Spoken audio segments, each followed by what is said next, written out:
Children come in all shapes and sizes. Some are natural musicians, others good at sport.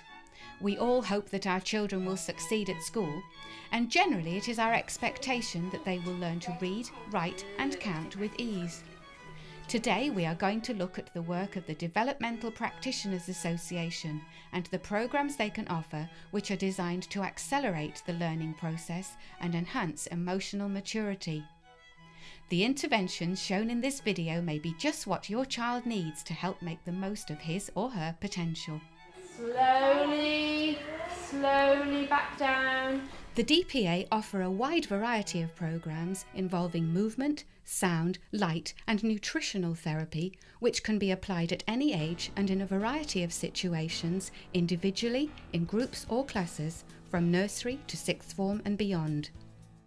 DPA programs all help with reading, writing, listening, comprehension, concentration and coordination, which make them appropriate for all children, and most importantly, as we are about to hear, they are proving to be extremely effective interventions to help alleviate learning difficulties associated with problems such as dyslexia, dyspraxia, hyperactivity, autism, nutritional disorders, agoraphobia, behavioural difficulties, panic attacks and other physical problems, including incontinence. Movement exercise programs all help to improve children's balance and coordination. These exercises were especially designed to inhibit and integrate the primitive reflexes. Problems arise when the fetal baby reflexes remain strongly active beyond the first year of life. In many cases, they can hinder normal development and cause specific learning difficulties. Diagnostic testing can be used to ascertain which interventions would be most appropriate, and a programme of daily exercises can be implemented to help children move up the developmental ladder. Under Irene Cunliffe's tremendous leadership, we have developed the movement programme that actually allows children to start to build their self-confidence and self-worth. And so endorsed was this programme by parents and by the professionals that when we were Ofsteded, they actually put it as an area of outstanding practice, and we were thrilled with that recognition. This endorsement, along with the endorsement from parents, from the young people and from professionals, leads us to believe that this is a programme that's worthy of consideration for all schools. Before I started the programme, I guess I was a bit short-tempered and I did lash out when angered. I didn't really want to do the exercise programme because it meant coming in early to school to do the exercises. But I guess after a few weeks I did calm down and feel better about it all. It did help me quite a bit, and now I'm expected to get A's, B's in my GCSEs. I've seen significant changes in both my children as a result of doing the programme. Emma's coordination has greatly improved and she's really enjoying sports now at school and taking part. Robert's handwriting and his reading age really jumped.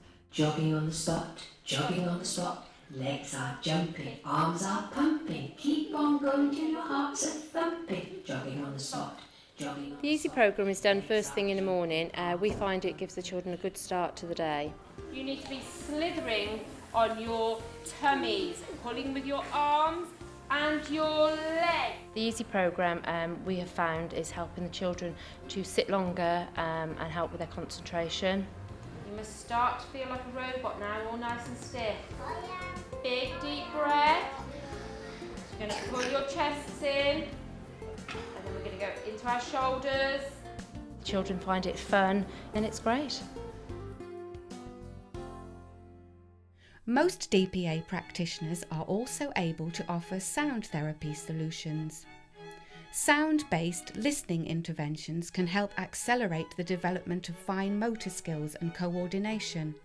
Sound therapy also helps to remedy auditory processing problems and can be used to alleviate emotional behavioural difficulties and enhance self-esteem. When I went to the cinemas, I used to be very naughty. I used to be a nightmare. I couldn't even sit still. We couldn't go out anywhere for meals with him because he would just not sit still. He'd be up running around all the time. We couldn't go to the pictures.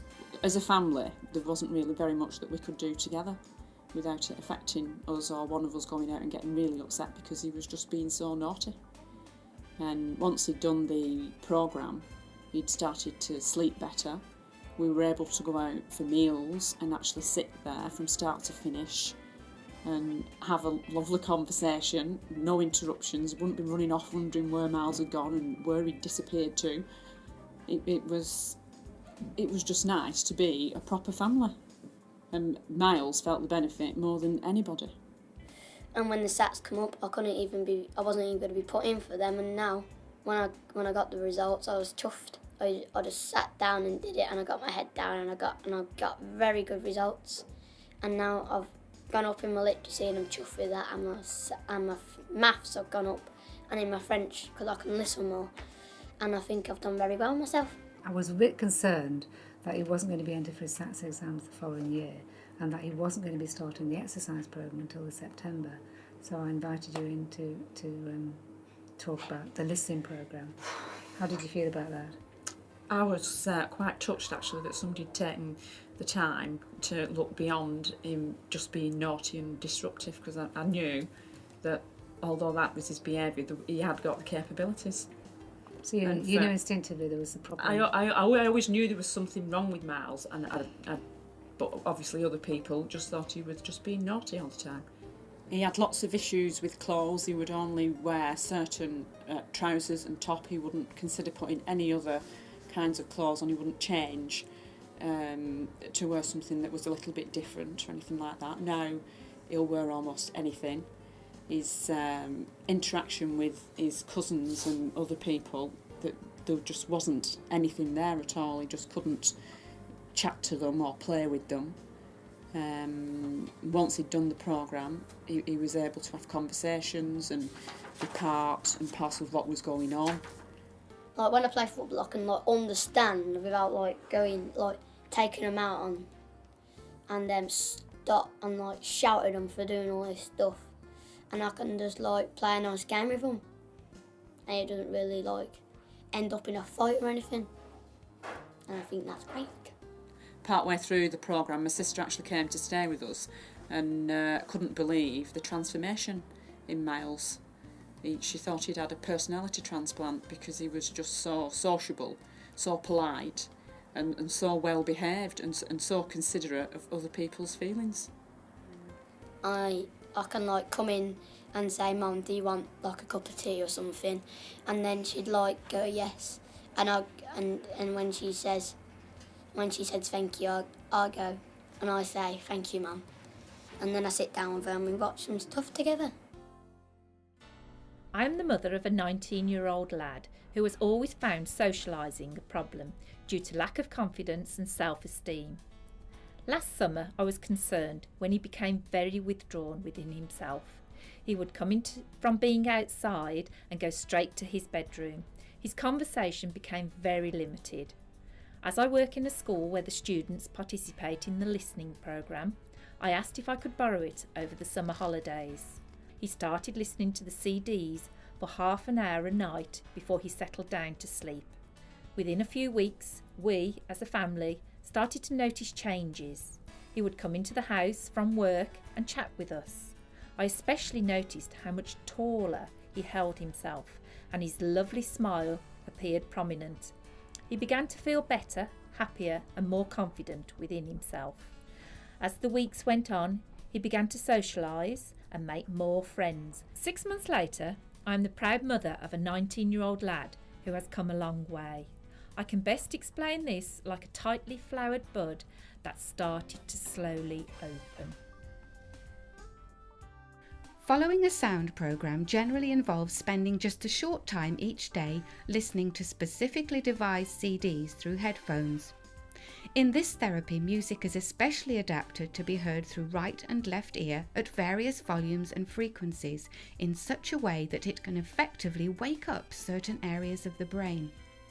This improves children's ability to process sound, follow instructions and focus attention on specific sounds in noisy situations. So Joe, now that you've seen the results, how do you feel it's affected you? Well, before I did the programme, when I went to the dinner table or something, I could only hear muffled conversation, but now that I've done the programme I can hear a lot better, and also I can go to anywhere I want to sit in the classroom instead of having to sit at the front, which I used to have to do before I did the programme. Now, you've also improved in all your lessons. How's that? Well, I'm a lot better in history and science, and I enjoy all my subjects a lot more, and I think I'm going to sixth form because of it. Some practitioners use light therapy. It is widely realised that light is essential to our well-being. Light therapy can be applied to correct abnormal sleep patterns. It is used to combat depression and seasonal affective disorder.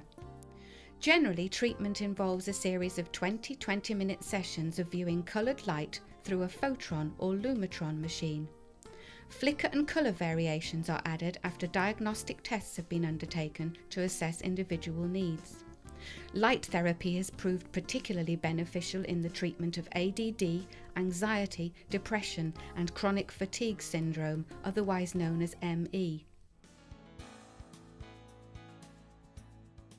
Diet can hugely affect all aspects of learning and behaviour. An inappropriate diet can produce such problems as hyperactivity, lack of concentration and poor clarity of thought. The DPA recommend good nutrition for all and offer individualised nutritional therapy programmes where appropriate. Most DPA members are independent practitioners who normally offer advice, assessments, tuition and therapy on a one-to-one basis in homes or clinics. Many practitioners are also qualified teachers. These members are able to offer diagnostic testing and can train other teachers to implement programmes with groups, classes or individuals in schools and colleges. Further information about the work of the DPA, details of programmes and interventions, along with a list of UK practitioners can be accessed via the website on www.brainshift.co.uk or by writing to Developmental Practitioners Association, P.O. Box 4567, Henley-on-Thames, Oxon, RG9 6XZ. Please feel free to contact us by telephone 07984 269 066 for further specific advice or information. We look forward to hearing from teachers, parents and health practitioners as together we continue to confidently develop strategies for moving towards success.